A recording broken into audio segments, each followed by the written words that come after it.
Hey everyone!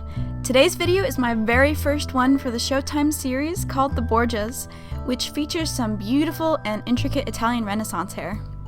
This style, worn by Lucrezia, is probably the easiest on the show, so it's a great one for us to get started with. Keep watching for the tutorial.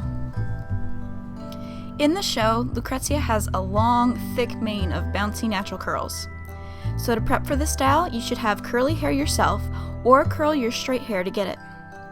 One of my favorite ways of getting natural looking curls is to do overnight heatless curls in these satin curl rods. I'll give you a link in the video description box for where I found these to buy. To use these, I wrapped sections of slightly damp hair around each rod, bent them to hold the hair in place, and then slept in them overnight so the hair could finish drying. To keep good definition in your curls as you take these out in the morning, don't use a comb or brush, but gently pick them apart with your fingers. I liked the results so much that I went and abused people on Snapchat with the pictures. Now for the styling part. Place a finger in front of each ear and draw them back and up to the crown of your head in order to create a part through your hair along this line. Separate this top section from the rest of your hair and pin it out of the way for now. For the actual braid, the show uses a lot of extensions and I will have to use some too. Some of you will have hair that's naturally thick enough for this, but most won't, and unless you like the look of a small braid, it'll be really hard to accomplish this with thin hair. So I recommend getting your own set of extensions. Right now I'm using a set from Irresistible Me, which you can buy with a discount code that I've also put in the description box.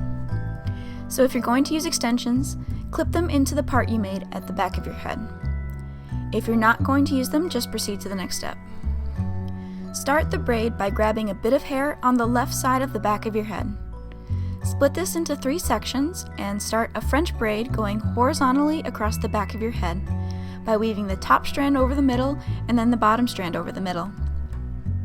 Add some free hanging hair from right next to the braid into the top strand and weave that over the middle again.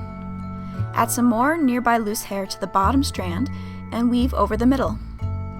Proceed French braiding in this way in a horizontal line across the back of your head, keeping the braid as close to the crown part as you can. The French braiding won't be visible in the finished style, so you don't need to make it look perfect. We're just doing this to provide a good base to pin things to later. When you reach the right side of your head and there's no more hair next to the braid to add in, finish the braid normally to the ends and then tie it off with a small hair elastic to keep the braid secure. Next, pick up the end of your braid, create a loop, and use bobby pins to pin the tail of the braid to the French braided portion. Now you can unclip your top section of hair and let it fall backwards over the braid. Pick up a section from each temple that includes all the hair from your side hairline and put a clip on them to keep them distinct. Then gather up the rest of the hair from the top section and feed it through the braid loop. You want to be able to see the bottom of the loop, but have the hair extensions and the French braided portion hidden by this hair.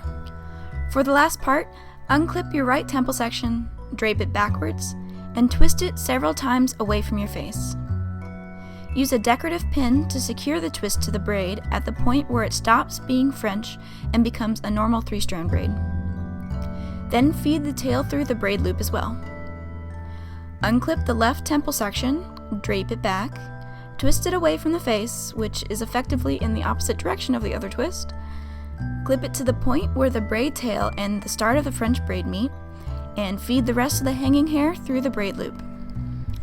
That's it. If this is your first tutorial you've seen of mine, comment below what you think and don't forget to hit the subscribe button. If you're already a subscriber, tell me in the comments what you'd like to see next. As always, I hope you enjoyed this video and have a great day.